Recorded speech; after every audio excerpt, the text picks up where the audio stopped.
चालू करो बे। अब लोक प्रतिनिधित्व कानून 1950 क्या कहता है, जिसमें मतदाता सूची का जिक्र है। इसमें साफ तौर पे लिखा हुआ है, इसकी धारा 20 उपधारा 3 में अंतर्विष्ट किसी बात के होते हुए भी निर्वाचन आयोग किसी भी निर्वाचन क्षेत्र या निर्वाचन क्षेत्र के भाग के लिए निर्वाचक नामावली में ऐसी रीति में जिसे वह ठीक समझे विशेष पुनरीक्षण के लिए निर्देश उन कारणों से जो अवलिखित किए जाएंगे किसी भी समय दे सकेगा। कारण अवलिखित किए जाएंगे, ये साफ तौर पे यहां लिखा हुआ है। एसआईआर आप क्यों करा रहे हैं, ये कारण आपको देश को बताना पड़ेगा, ये कारण आपको देश के सामने रखना पड़ेगा। ऐसे नहीं कि हम तुगलक हो गए हैं, हमारे दिमाग में सनक आ गई है, हम पूरे देश में एसआईआर कराएंगे। संसदीय शब्दों का ही इस्तेमाल नहीं, शब्दों का नहीं सर, प्लीज सर इसमें क्या गलत मैं कह रहा हूं? क्या तुगलकी फरमान जारी करके एसआईआर कराया जा सकता है? पॉइंट ऑफ ऑर्डर क्या है? पॉइंट ऑफ ऑर्डर किस रूल के तहत?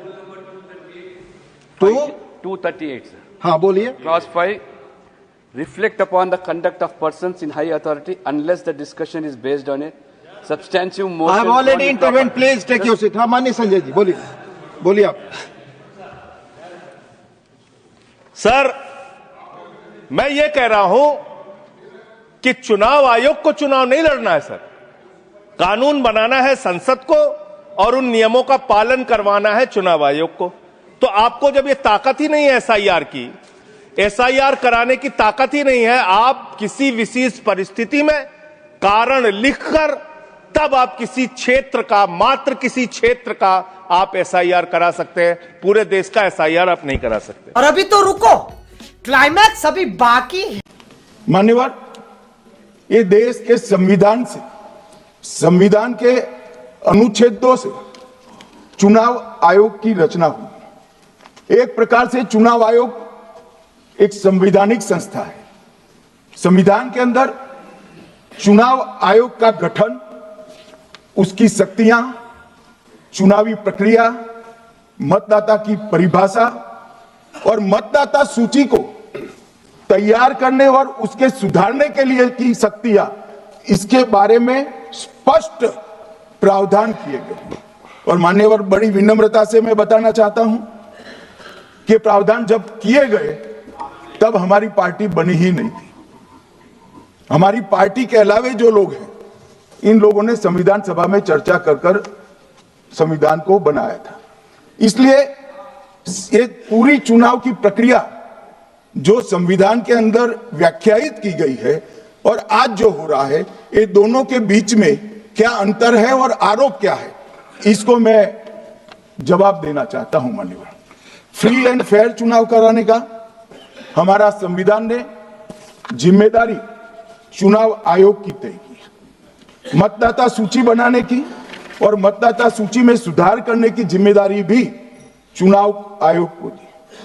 अनुच्छेद संविधान के भाग 15 में अनुच्छेद 324, इसमें चुनाव आयोग का गठन, चुनाव आयुक्त की नियुक्ति, लोकसभा, राज्यसभा, विधानसभा, उपराष्ट्रपति और राष्ट्रपति, ये सभी चुनाव का संपूर्ण नियंत्रण संविधान ने चुनाव आयुक्त को दिया है। और चुनाव आयुक्त एक से ज्यादा हो तो इलेक्शन कमिश्नर को दिया है। अब 325 जो अनुच्छेद है, वो किसी भी पात्र मतदाता को मतदाता सूची से बाहर नहीं रखा जाता, इसका प्रावधान करता है। मगर 326 एक गहन पुनर्निरीक्षण के लिए, एसआईआर के लिए बहुत महत्वपूर्ण है। क्या है 326 मान्यवर? इन्होंने मतदाता की पात्रता, योग्यता और मतदाता होने की शर्तें आर्टिकल 326 में तय की है। और वो शर्तें क्या है? सबसे पहली शर्त है कि मतदाता भारत का नागरिक होना चाहिए, विदेशी नहीं होना चाहिए। ये सबसे पहली शर्त। और ये कह रहे हैं कि चुनाव आयोग क्यों ये कर रहा है? भाई इसका दायित्व है, इसलिए कर रहे हैं।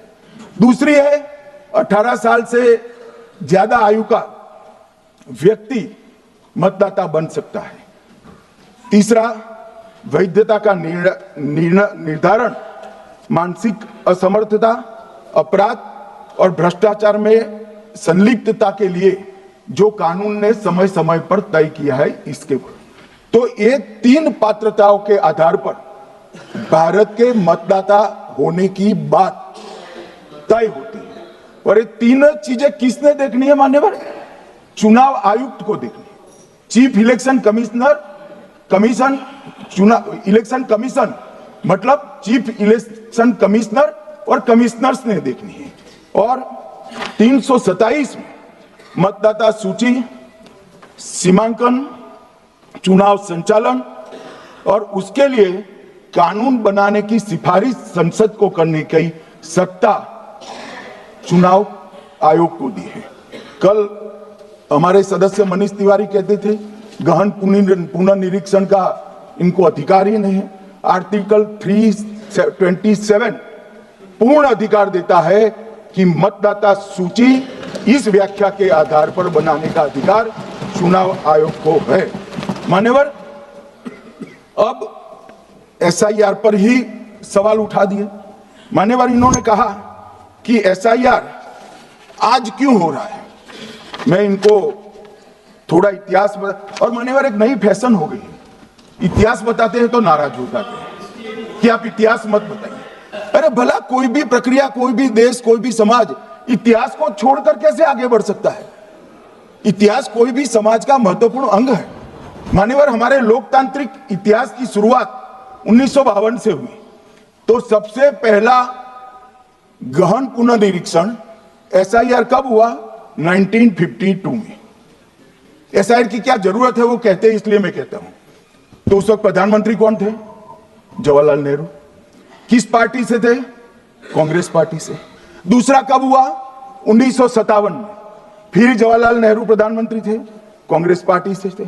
तीसरा हुआ 61 में, उसमें भी जवाहरलाल नेहरू प्रधानमंत्री थे और कांग्रेस पार्टी से। 65-66 में भी हुआ एक ही गहन पुनर्निरीक्षण, 2 साल में हुआ।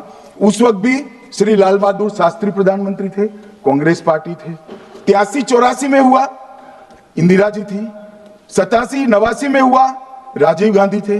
92-93-95 में हुआ, नरसिम्हा राव थे। 2002 और 3 में हुआ, तब श्री अटल बिहारी वाजपेयी थे।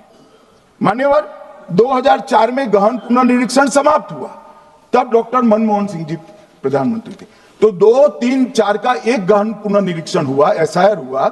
उसमें 2 साल एनडीए के प्रधानमंत्री थे, भाजपा के थे, और 1 साल डॉक्टर मनमोहन सिंह। 2004 के बाद सीधा 2025 में गहन पुनर्निरीक्षण हो रहा है और इस वक्त हम हैं। एक पूरा गहन पुनर्निरीक्षण एसआईआर की प्रक्रिया का आज तक 2004 तक किसी भी दल ने विरोध नहीं किया है मान्यवर, क्योंकि ये चुनाव को पवित्र रखने की प्रक्रिया है। चुनाव के उद्देश्यों को, लोकतंत्र को स्वस्थ रखने की प्रक्रिया है।